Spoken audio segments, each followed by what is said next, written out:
Find the perfect ride for you today with the New Year New Ride sales event at Guam Auto Spot. Get behind the wheel of the 2024 Outlander Sport starting at just $22,995 or only $156 per paycheck. Visit GuamAutospot.com or call 671-478-AUTO.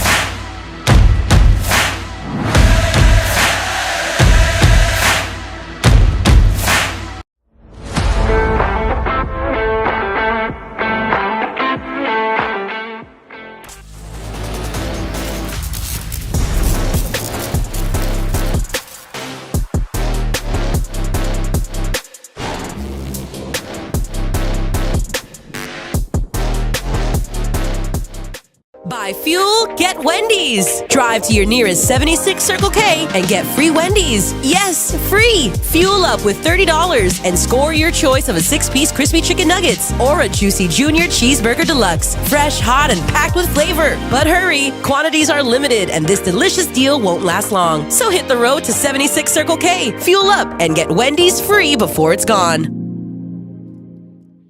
Head on over to Cold Stone on this hot day for that classic soda shop feel, but make it ice cream. Try Cold Stone Guam's new limited time creation or float today. That's the root beer revival creation with root beer ice cream, chocolate chips, caramel, and whipped topping, or go with the float with whipped root beer ice cream, root beer, whipped topping, and a maraschino cherry. Only here for a limited time, so visit them at their Micronesia Mall and GPO locations today. Cold Stone Creamery, the ultimate ice cream experience.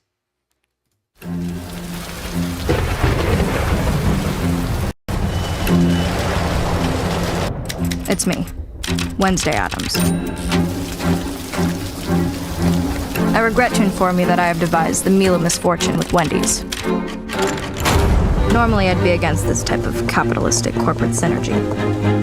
But when the other pigtailed provocateur said I could concoct my own Frosty, I melted. My meal is tribute to the suffering that awaits us all.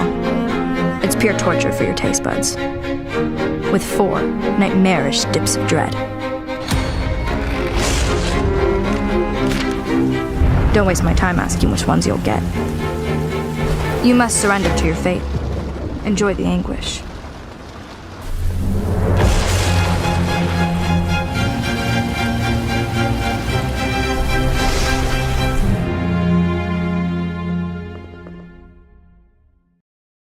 Dare to try? Something new? Life's too short! You gotta chill with the snackable drink. Life is too short. Hey, you gotta chill. Mogu Mogu. Moku Moku!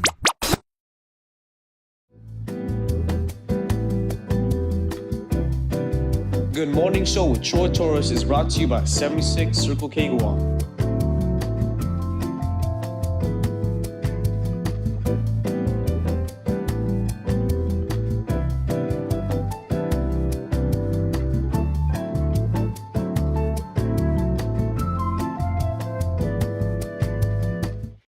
Good morning, my friends. It is 9:57 a.m. on Wednesday. It's Wednesday. The meal of so that meal of misfortune thing is not only for Wednesday. Stupid me, who's not up with pop culture, didn't realize it's about the Netflix series Wednesday, about Wednesday Addams, and that I haven't watched, but now I'm interested.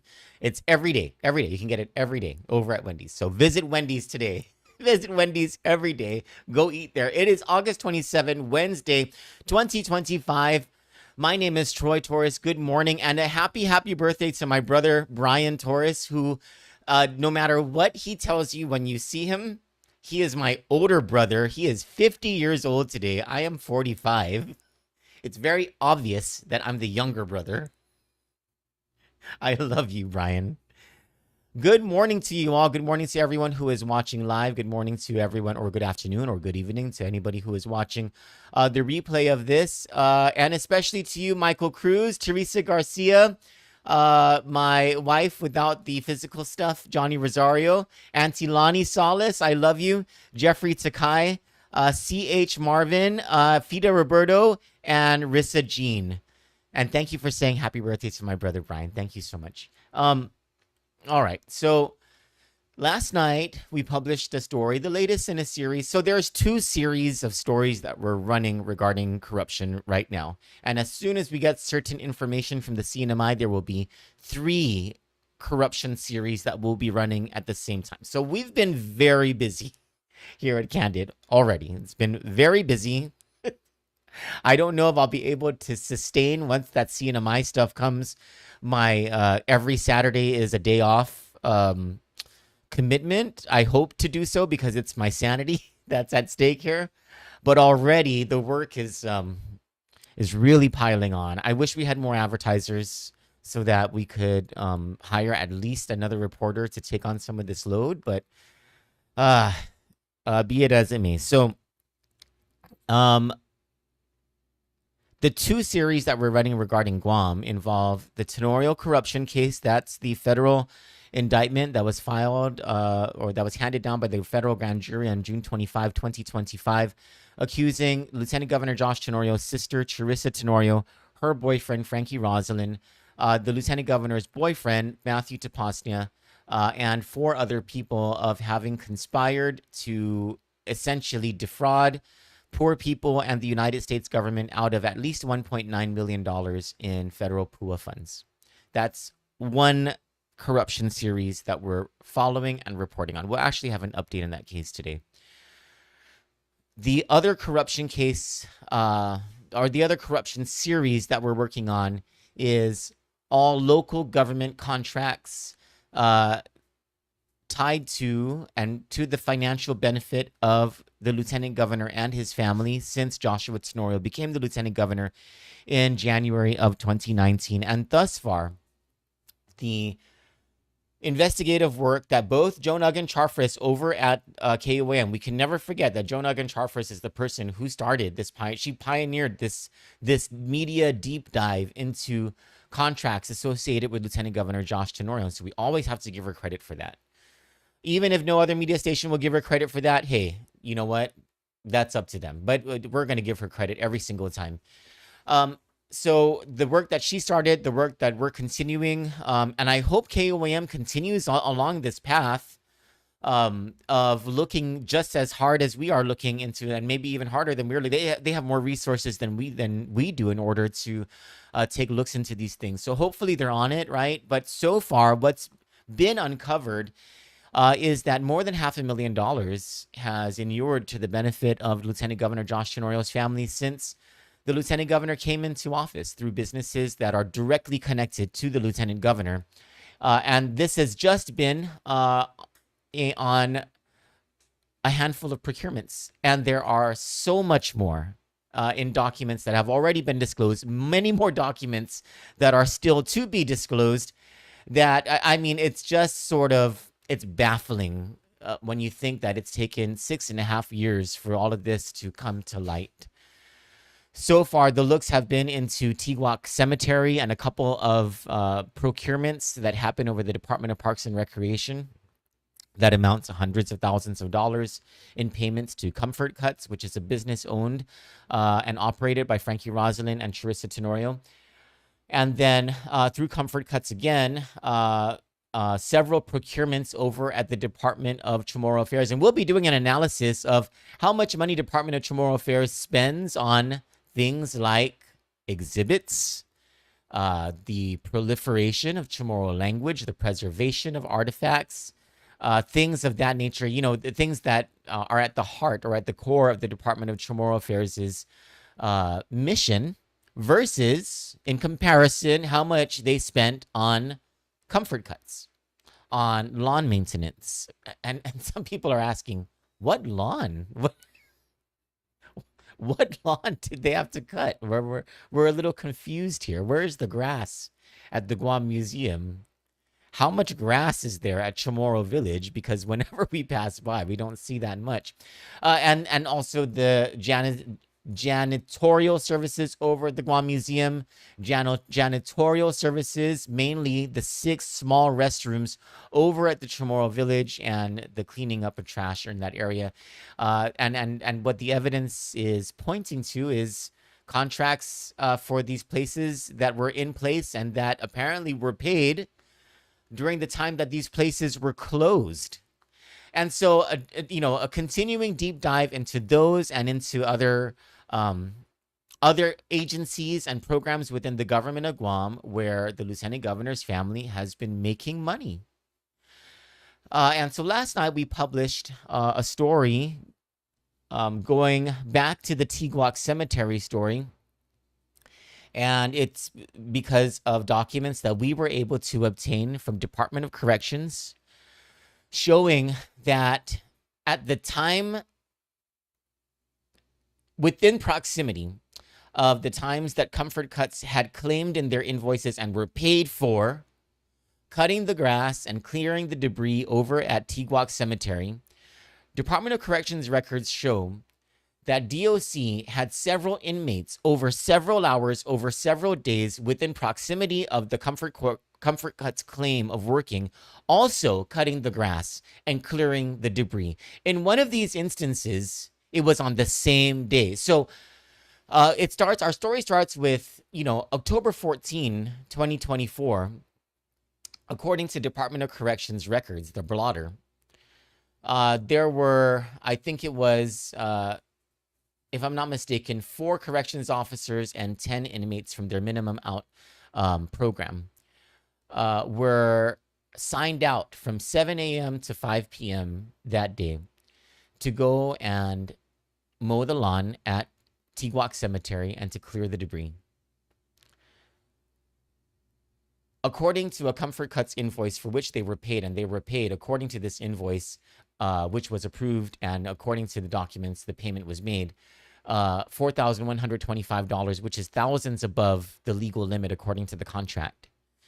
That's a whole separate story that we published before. And by the way, the Attorney General's office is in an ongoing corruption investigation on this Tiguac Cemetery thing. So Comfort Cuts sent an invoice saying that they were there from October 22nd, which was 8 days after the 14th of October when the DOC inmates were there to do the job. So the Comfort Cuts claimed they were there from October 22nd to October 26th. Another Comfort Cuts invoice shows that they were there on October, I'm sorry, not another Comfort Cuts invoice. Another DOC document shows that DOC went back with the same corrections officers, virtually the same inmates, on October 24. Now, if you think about this, this is days before All Souls Day. This was the government's rush to get Tiguac Cemetery in tip-top shape before the thousands of people would start going to Tiguac Cemetery to start decorating the graves, and before people would start complaining about why is the grass so high. But if the grass was cut and was regularly maintained for months prior to October of 2024, and if the grass was cut on October 14, and Comfort Cuts was always doing its job for all the months before, any of us who have ever taken care of a lawn would know that the grass would not have grown that much between October 14 and October 24.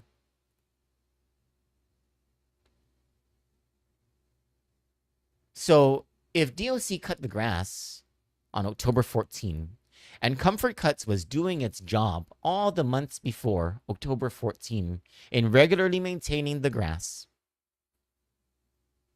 why did Comfort Cuts have to come on October 22nd? Why did DOC have to come back on October 24? And if Comfort Cuts was already there from the 22nd to the 26th, what was DOC doing there?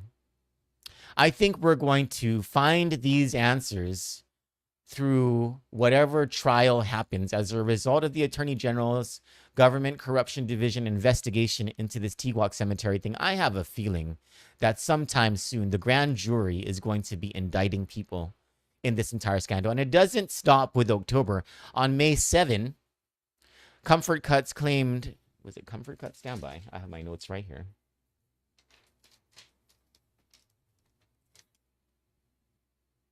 pardon me, in late April, I believe it was April 29, Comfort Cuts claimed to, April 29, 2024, Comfort Cuts claimed to have done their work over at Tiguac Cemetery. And they billed Guam and were paid. And of course, just like everything else in fiscal year 2024, Comfort Cuts was paid way above the contractual limitations for the months. So on April 29, Comfort Cuts says they claimed that they did the work at Tiguac Cemetery. Documents show that on May 7, DOC inmates went over to do the job. More documents from Comfort Cuts shows that they claimed to have gone back just a few days later in May to do the job again, all within proximity of each other. The same thing happened for the October rush to prepare Tiguac Cemetery for All Souls Day of 2023 happened as well in 2023, where you had Comfort Cuts billing that they did the work over at Tiguac Cemetery, and they were paid for it. Yet you had DOC inmates going. I mean, all of this is in black and white, all of it. And I mean, I suppose, right? You know, you never know who's lying and who's telling the truth, but somebody here is not telling the truth. And whether it's Comfort Cuts, or whether it's an entire group of people colluding over at the Department of Corrections to pretend that inmates were taken out and sent over to Tiguac Cemetery, one of these two entities is lying. But I've got to tell you that it's getting harder and harder to believe that DOC is lying, because both the Director of Parks and Recreation, the overseer of Tiguac Cemetery, Angel Sablan, and Department of Corrections Director Fred Bordallo both separately confirmed that several times over the past couple of years, DOC minimum out inmates were used to do the work over at Tiguac Cemetery because of non-performance by Comfort Cuts of their contract. So, at the very least, if this thing goes to trial, you have the two directors saying that on the record. I have to imagine that right now what's going on at the Attorney General's office, based on all of this information that is coming out, is that I wouldn't be surprised if today the AG's office is the corruption prosecutor is before the grand jury right now, asking for subpoena duces tecum for Comfort Cuts' bank records and for records that match those bank records over at the Department of Administration, showing payments to Comfort Cuts for all of these invoices.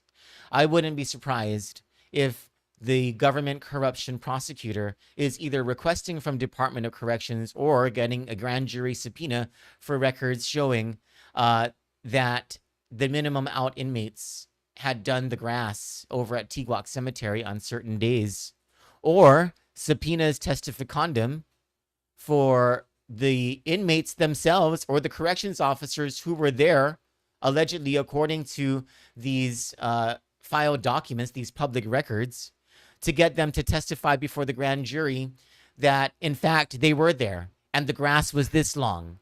And no, they did not see Comfort Cuts on this same day that Comfort Cuts said that they would be there. I mean, this is wow. And there's more, my friends.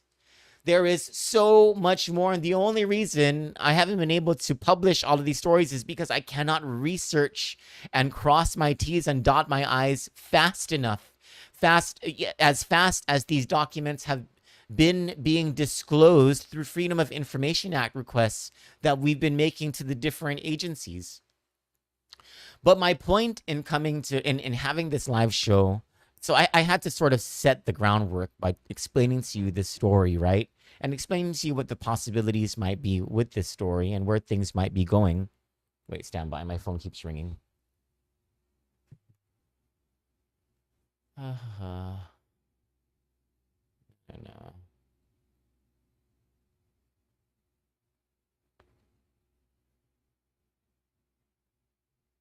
Okay, I'll call back whoever that is later. So,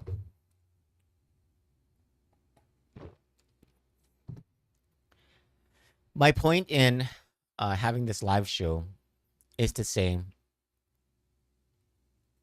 isn't this enough? This is mounting stuff.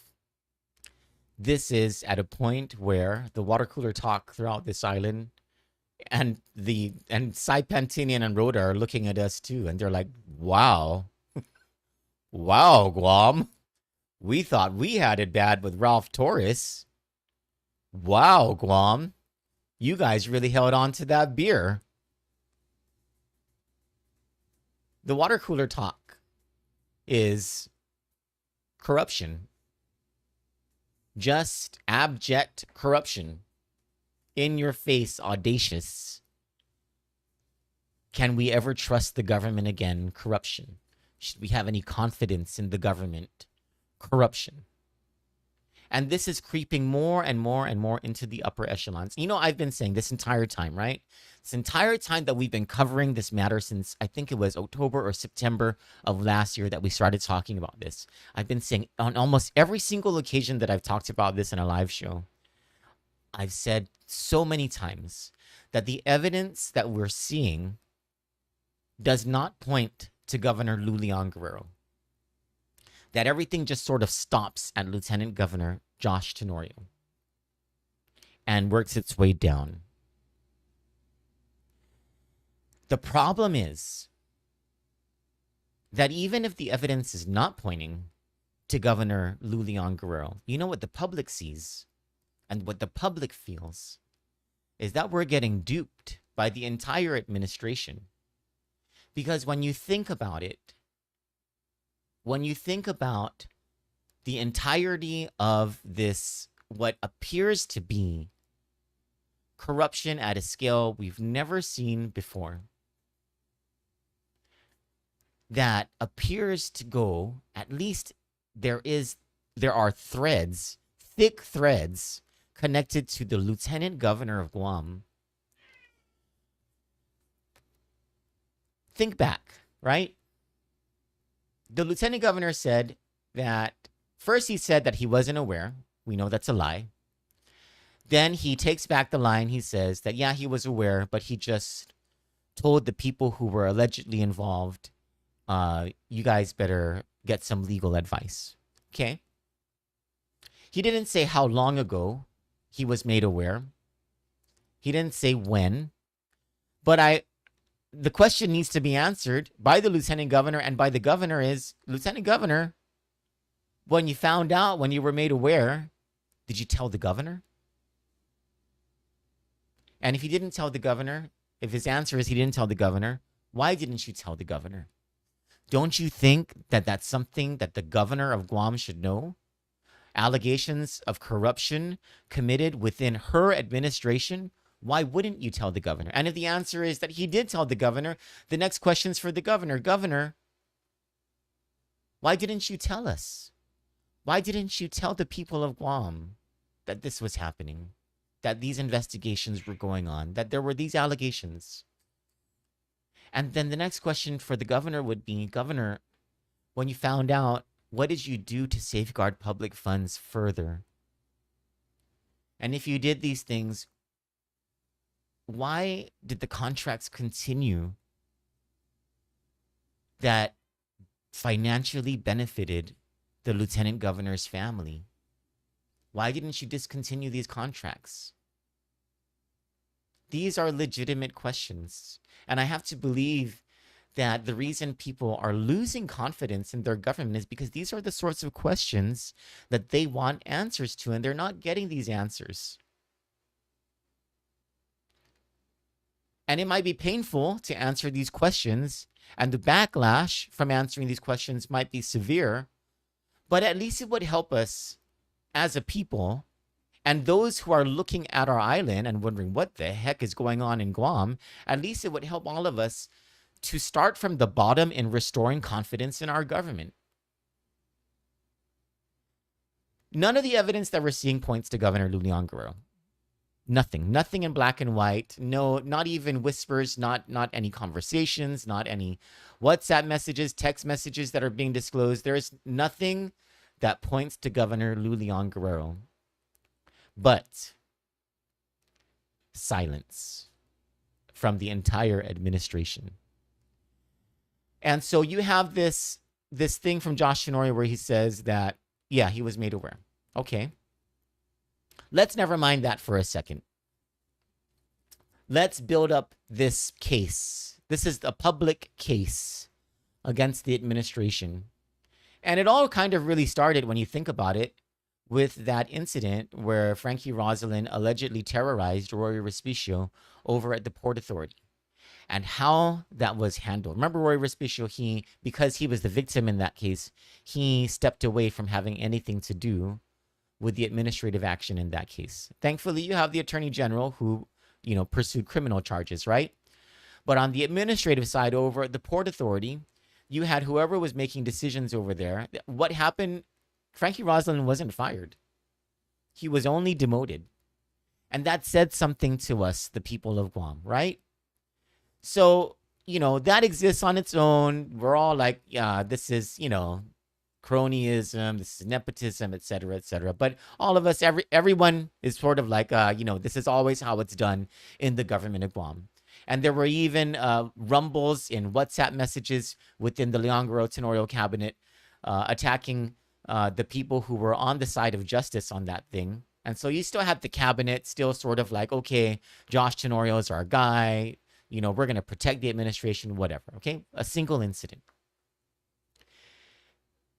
And then more and more things build up about there's this federal investigation into federal funds that is somehow related to the lieutenant governor. And that starts to swarm. And that starts to go. And then it builds up. And then finally, on June 27 of this year, the district court unseals a June 25 federal indictment about the PUA fraud. And this entire island is stunned. I'm stunned that these things actually came to light, it's just, I was losing hope there that the people who have this ability to bring criminal justice against the corrupt were doing their jobs, but apparently they were doing their jobs the entire time. And so this indictment happens, and it involves more than half of the lieutenant governor's entire family. In this indictment, there is the naming of a bank account called Charissa Tenorio, et al., which means and others. The lieutenant governor is caught lying about what he knew about this in video recorded evidence of this lie. He refuses to answer the question about whether he is connected to that bank account that's in the federal indictment. He refuses to answer questions about this indictment. The governor's office refuses to answer questions about this indictment. And so, okay, here's another example of the administration just sort of ignoring what should be the public's right to know. To our satisfaction, explaining things and explaining what's being done to correct things. They don't do it with that indictment. More stuff comes out from the reading of all the documents that are being filed. The media asks more questions. The governor's office still refuses. The lieutenant governor, nothing. In fact, he has a fundraiser for his campaign for governor. The legislature still hasn't had a single oversight hearing on what has been alleged in this indictment by the federal government, by the U.S. attorney, by the federal grand jury. And then Jonah Charfris, she pioneers the investigative report into the contracts that are to the benefit of the lieutenant governor's family locally since the lieutenant governor became the lieutenant governor. And it starts with a look at Tiguac Cemetery. We had one senator who spoke up. According to the KOAM report, that was Tony Ada. You had at least one senator who said something. But it just sort of ended there. No one else said anything. You had Angel Sablan, who is a cabinet member of a line agency, and he answered the media's questions very directly, and then he canceled the Comfort Cuts contract. Kudos to Angel Sablan for, I mean, I'm sure his job is at risk. I'm sure he's being ostracized by the Josh Tenorio people for telling the truth and for releasing documents. You know, he was FOIA'd for the documents. He was requested for the he would submit the documents on the same day it was requested of him. Very unlike many of the other members of the administration. And then you have all of the reports that have happened since, all the way up to last night. You have that. So you have the amount of money expended on the Tigwak Cemetery contract, which was double the amount of the contract limitations.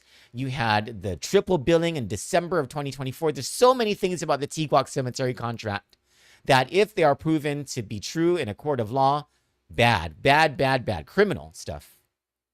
Then you had the tabulation of the purchase orders over the Department of Chamorro Affairs, more than $368,000 expended on Comfort Cuts for that small agency. And now you have the report from last night about who's telling the truth about who did the work over at Tigwak Cemetery. Was it DOC inmates or was it Comfort Cuts? Because it couldn't have been both of them for many of these dates. Someone's lying. And I'm sure the Attorney General's office will find out. But all of this together, from Frankie Rosalind incident over at the port, all the way up to this report last night.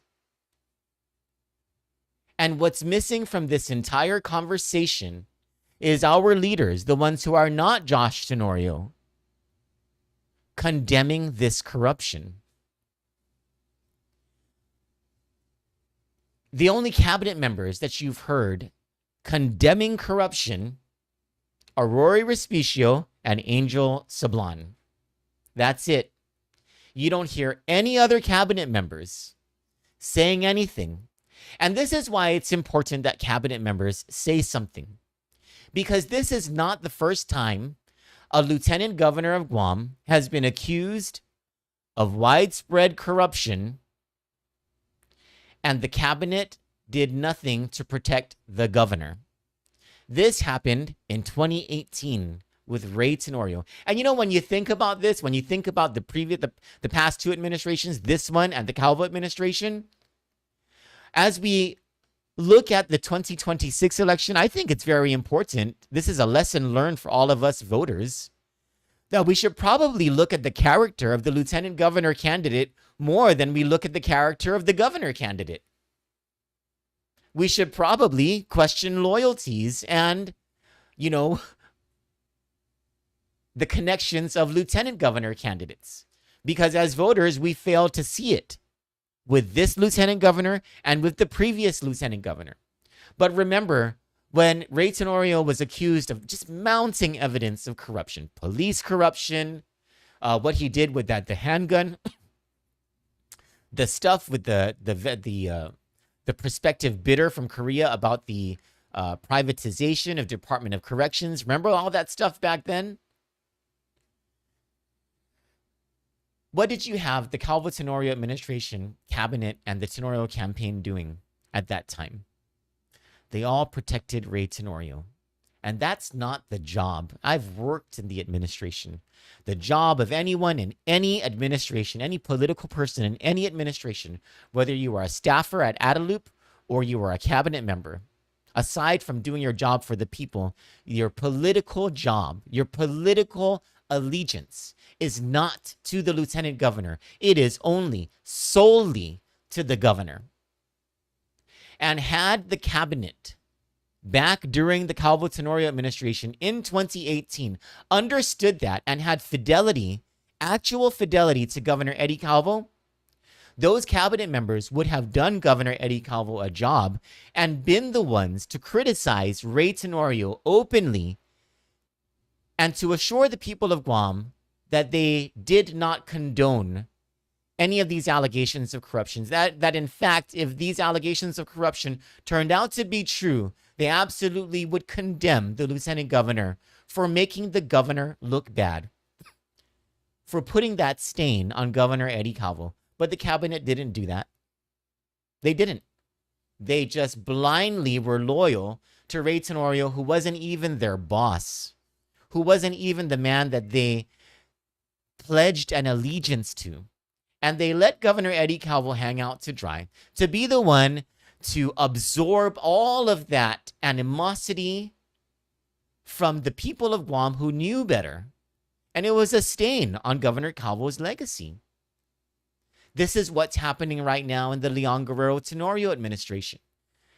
The more that cabinet members blindly follow allegiance to the lieutenant governor who isn't even their boss, fail to protect the governor by failing to come out and say, with all of this mounting evidence, we belong to an administration that abhors corruption.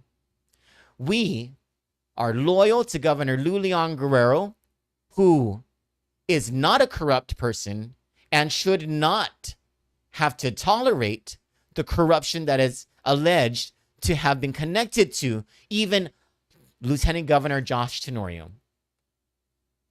And if these things are proven to be true, Lieutenant Governor Josh Tenorio should apologize to the people of Guam. He should not run for governor. He should consider stepping down so that the things Governor Leon Guerrero wants to do can continue. Because guess what?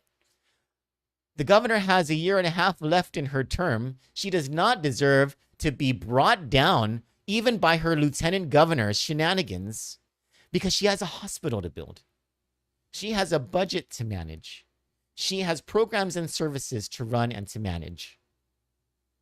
And we, the people of Guam, deserve a governor who is unencumbered by all of this. Cabinet members need to say something. They need to stand up. They need to be the one to take the bullet for the governor. That's their job. They need to be the one to say, Lieutenant Governor Josh Tenorio should take a little break from politics and start protecting the governor by going away and allowing the governor to complete her term. And senators, there's a Republican majority. I would understand a little bit if this was a Democratic majority, and because the Leon Guerrero Tenorio administration is Democrat. Maybe the Democrat majority in the Guam legislature would not be so willing to call the administration to the carpet on these allegations of corruption. But there is a Republican majority in the legislature. The Republican majority should absolutely be the loudest in the room about getting to the bottom of these allegations of corruption. They cannot just rest on this whole, we need to wait to see how the investigation pans out on the criminal side. No, you have a political responsibility to the rest of us because confidence is declining. It is plummeting in this island, in our government. You have a political responsibility, senators, especially you in the Republican majority, to hold oversight hearings and investigations into what has already been found and what your sources already are telling you about the corruption that has been festering since January of 2019. Our people deserve this, and we are calling for it. And it really is time for the leadership of this island to get it together and to once and for all nip this in the bud, because it's going around. We all know what's happening. We all know what's happened. We see the black and white. It needs to stop, and we need leadership to do something and to say something. For Kandit News, I'm Troy Torres. God bless you. I love you all. Have a great day.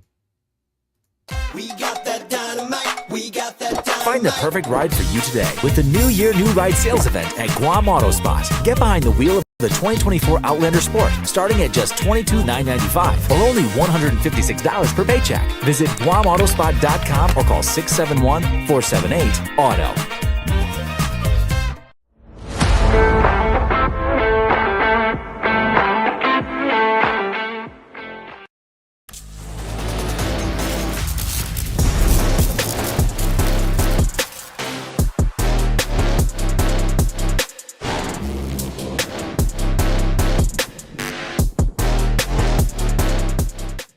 Buy fuel, Get Wendy's. Drive to your nearest 76 Circle K and get free Wendy's. Yes, free. Fuel up with $30 and score your choice of a 6-piece crispy chicken nuggets or a juicy junior cheeseburger deluxe. Fresh, hot, and packed with flavor. But hurry, quantities are limited and this delicious deal won't last long. So hit the road to 76 Circle K, fuel up, and get Wendy's free before it's gone. Dare to try? Something new? Life's too short! You gotta chill with the snackable drink. Life is too short. Hey, you gotta share. Mogu Mogu. Moku Moku!